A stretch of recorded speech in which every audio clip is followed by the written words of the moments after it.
Hello, मैं रविंद्र फापाड़े अभी आपको एक डेरिवेशन करके बताने वाला हूँ।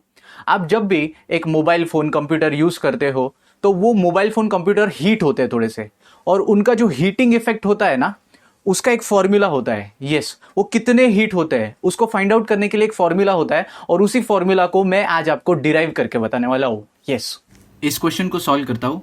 Derive an expression for heat produced in a conductor using joules law. क्या करना है? डिराइव करना है एक expression.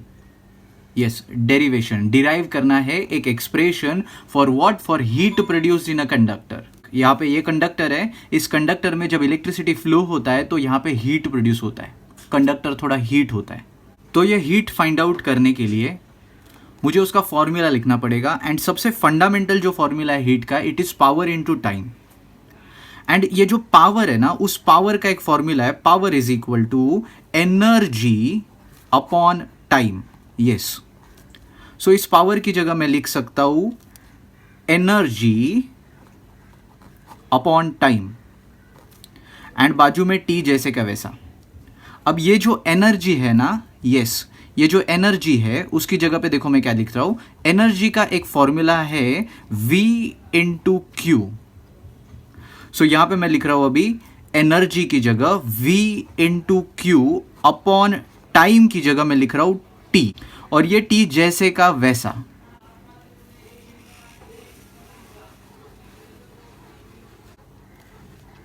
Now if you look at this Q upon T, I remember one formula. Q upon T जो होता है, Q अपॉन टी, वो एक्चुअली I का फॉर्मूला है, मतलब करंट का फॉर्मूला है। सो मैं क्या कर सकता हूं यहां पे, V into Q upon T, ये वाले टर्म की जगह पे मैं लिख सकता हूं I, और बाजू में क्या है यहां पे T। खत्म। यस, सो ये आ गया मेरा हीट का एक फॉर्मूला। अब इस हीट के फॉर्मूला को मैं दो पार्ट्स में डिवाइड करता हूं, जिससे मुझे जूल्स लॉ ऑफ हीटिंग मिलेगा। चेक करो, मैंने उसको दो पार्ट्स में डिवाइड कर दिया। यस, पहला यहां पे V is equal to I R. ये सबसे बेसिक फंडामेंटल फॉर्मूला आप सबको पता है, V is equal to I R. But यहां पे चेक करो, मैं I को क्या लिख सकता हूं? I can be written as V upon R. Yes, V upon R. तो सिर्फ इतना और ये दो चीज, ठीक है? ये दो चीज अगर तुमको पता है तो आगे का स्टेप बहुत ही ईजी है। चेक करो, यहां पे मेरे पास H is equal to V into I into T है, राइट? तो अब ना ये जो V है, इस V की जगह पे मैं I इंटू आर सब्सटीट्यूट करता हूं। यस, बीच में एक लाइन दे रहा हूं, थोड़ा सेपरेट लगे इसलिए। H is equal to V I T है ना, सो अब इस V की जगह पे मैं ये वाला फॉर्मूला सब्स्टिट्यूट करता हूं, V is equal to I R. So यहां पे मैं लिख रहा हूं, instead of V I am writing I R, और ये क्या बाकी बचा हुआ? आई टी जैसे का वैसा। नाउ ये I इंटू आई हो जाएगा I स्क्वायर, और ये एक R और ये एक T। तो ये आ गया जूल्स लॉ ऑफ हीटिंग का first formula, H is equal to I square R T. Done.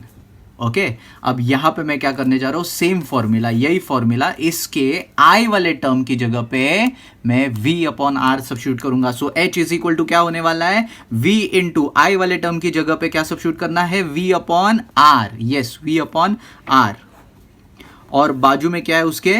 T जैसे का वैसा। सो यहां पे क्या आएगा? V into V, V square upon R into T, that's it. तो ये आ गया जूल्स लॉ ऑफ हीटिंग का नेक्स्ट फॉर्मूला। तो यहां पे हम लोग ने कंप्लीट कर लिया है Joule's law of heating, Joule's law of heating. So ये दो फॉर्मूला से हम लोग फाइंड आउट कर सकते हैं इस कंडक्टर में कितना हीट प्रोड्यूस होगा, by using these two formulas. Clear? Done. Revise कर लेते हैं। Derive an expression for heat produce in a conductor using joules law. तो ये जो हीट है वो कितना प्रोड्यूस होगा, ये हीट जो है वो कितना प्रोड्यूस होगा इस कंडक्टर में, वो किस फॉर्मूला से निकाल सकते हैं, उस फॉर्मूला का डेरिवेशन करना है हमें। सो एक बेसिक हीट का फॉर्मूला है पावर इनटू टाइम, ये ध्यान में रखना पड़ेगा। और ये फॉर्मूला लिखने के बाद इसमें जो P का टर्म है ना, उसको हम लोग एनर्जी अपॉन टाइम की जगह सब्स्टिट्यूट कर सकते हैं। यस, तो एनर्जी अपॉन टाइम यहाँ पे P की जगह पे मैंने लिख दिया। अब जैसे एनर्जी लिखा, एनर्जी का एक दूसरा फॉर्मूला मेरे पास है। एनर्जी का दूसरा फॉर्मूला क्या है? V into Q. Potential difference into charge मतलब। सो एनर्जी की जगह पे V इंटू क्यू मैंने लिख दिया। अब आगे, अब ये जो Q अपॉन T है, उस Q अपॉन T की जगह पे मैं क्या लिख सकता हूं? Q अपॉन T का एक फॉर्मूला होता है, यस, करंट का फॉर्मूला होता है Q upon T। So Q upon T की जगह पे मैंने लिख दिया I, यस।